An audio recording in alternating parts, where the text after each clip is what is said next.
Welcome back to Narrate Now. Today we're diving into The Puppet Man, a chilling 2023 horror thriller. It's a story about secrets, fear, and how the most terrifying things are often the ones we never see coming. So settle in and let's unravel this haunting tale together. But before we jump into the madness, don't forget to like, subscribe, and share this video. The movie begins in unsettling calm. Patricia, a married woman, is in her kitchen, preparing a meal as if it's just another normal day. Suddenly, her husband David storms in. Panic is etched across his face, and in a frantic voice, he tells her to run. Patricia freezes, stunned and confused. Before she can move, David's fear twists into rage. He lunges at her, attacking with a violent fury that seems to come from nowhere. Desperate, Patricia tries to flee, but she's too late. In the chaos, David mutters a chilling phrase. "It's not me." It's not me! Moments later, he stabs her repeatedly, brutally ending her life. Just a few steps away, the camera reveals something even more horrifying. A young child locked inside a cage-like room, helpless and terrified. The story then leaps forward to the present. Michelle, now a college student, is trying to live a normal life, though the horrors of her past still follow her. She shares a dorm with her best friend Charlie, and the two often listen to a popular true crime podcast. One episode recounts the grim story of Michelle's father, the Puppet Man killer. For Michelle, the story reopens old wounds she has tried to bury. But Charlie seems strangely fascinated by it, almost obsessed. Their group of friends also includes Joe, a hardworking medical student, Glenn, the loud and cocky gym buff, and Danny, Michelle's supportive boyfriend. Together, they juggle the ups and downs of college life, laughter by day, secrets by night. But something about the Puppet Man case sticks with Charlie. Quietly, she starts digging deeper, even questioning whether Michelle might have inherited some of her father's darkness. Meanwhile, Michelle is unraveling. Haunted by recurring nightmares, she nervously scratches at an old scar on her hand and compulsively draws 3 strange lines on the wall, the same symbol that stalks her dreams. Strange things begin to happen around her. Flocks of black ravens follow her wherever she goes, silent and watchful, like omens of something terrible to come.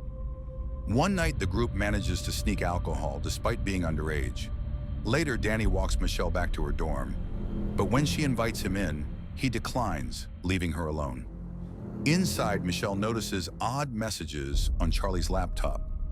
Curiosity gets the better of her, and she discovers hidden folders containing videos of herself sleepwalking. Shocked, she realizes Charlie has been secretly recording her at night. When confronted, Charlie insists she did it only to protect her, that the recordings were private and meant for Michelle's safety. But the betrayal cuts deep, and Michelle feels she can no longer trust her best friend. At a rooftop party later, tensions boil over. The night begins with laughter and music, but Glenn, drunk and unfiltered, cruelly mocks Michelle about her father and her sleepwalking. Someone told him, and Michelle suspects it was Charlie. Their trust shatters, and soon after, things take a horrifying turn. Charlie suddenly freezes.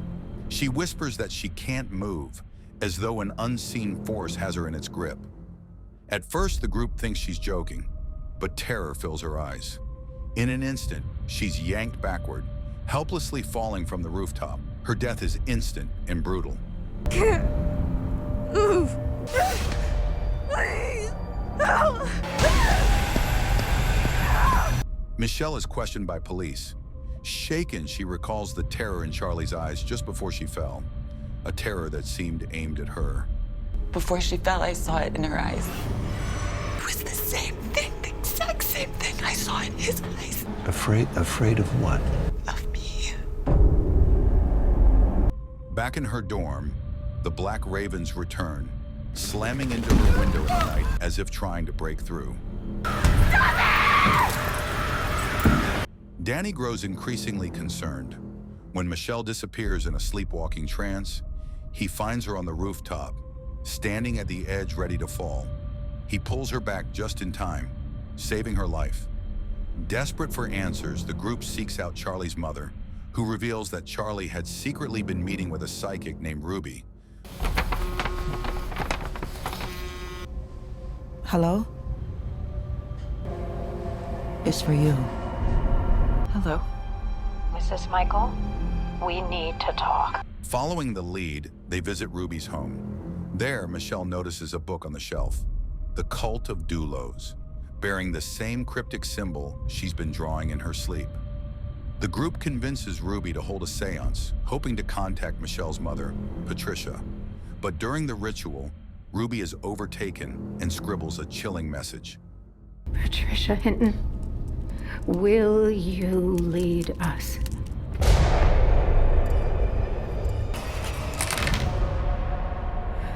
I'm so sorry I missed you here. This was a mistake. What did it say? I killed Charlie. Then a second one. I am Michelle. You weren't talking to my mother. Please, I can't reach into that darkness. Who are you talking to? The group is horrified. Could Michelle herself somehow be responsible? She refuses to believe it, but doubt begins to poison the air. Only Danny stands firmly by her side. As Michelle's sleepwalking worsens, Jo begins her own investigation. She returns to Ruby, borrowing the mysterious book. Ruby warns her, keep it away from Michelle at all costs. Alone, Jo studies the book and uncovers a horrifying truth. It speaks of an ancient entity named Doulos, a dark force. Those who resist it lose control, becoming its puppets. Before she can act, the entity takes hold of Jo. Her cigarette drops onto the pages, igniting the book. Flames consume it, and in a gruesome moment, her face is pulled into the fire. At the same time, Glenn meets his end at the gym. Possessed by the entity, he loads impossible weight onto the bar. Unable to stop, the bar crushes his skull in a horrifying accident. Unaware of their fates, Danny takes Michelle to visit her imprisoned father. The reunion is tense and bitter. Michelle demands to know why he killed her mother. He reveals the truth. The entity reacts to her emotions, rage, despair, and fear, and lashes out with deadly violence. We brought him into this world. You killed my mother. It was your voice in my head. It's your privilege. He chose you. On the way back, Danny tries to comfort her, but a supernatural force keeps him from even touching her. Then comes devastating news. Jo and Glenn are dead. Overcome with grief, Michelle spirals. She walks into traffic, but cars mysteriously stop. She climbs a bridge prepared to jump, but the entity violently throws her back. It won't let her die. It won't let me die. Danny begs Ruby for help, but even she is terrified of Doulos. Eventually, guilt forces her to tell Detective Al everything. Meanwhile, Michelle is consumed by despair. What did she give you? Nothing, Michael.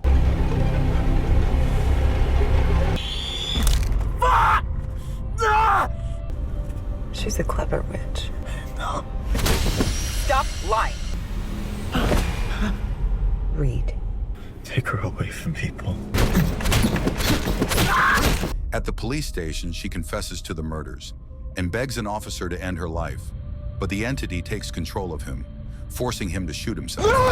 No! More officers arrive, only to meet the same fate.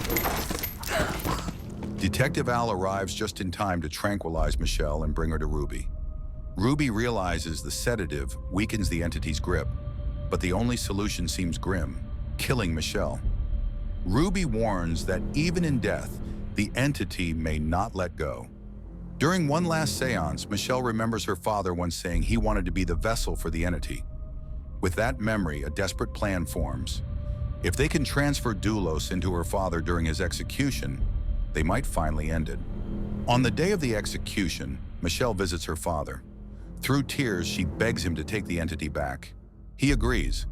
As the lethal injection begins, Doulos tries to resist, even seizing the doctor's body, but it's too late. The dose is delivered and her father dies. For a moment, everything feels calm, but before the screen fades, Michelle's expression twists into a slow, unsettling smile. And that was the puppet man. At first, it seems like Michelle or her father might be the killer, but the truth is they were both victims. Puppets of a supernatural force named Doulos. Feeding on grief and fear, it used their bodies to carry out murders. Even after their desperate attempt to stop it, The ending suggests the evil has not left, and maybe it never will. Evil doesn't always need a reason. Sometimes it just needs someone to hold the strings. If this story chilled your spine, don't forget to like, share, and subscribe to Narrate Now. Because in our world, the next nightmare is only one click away.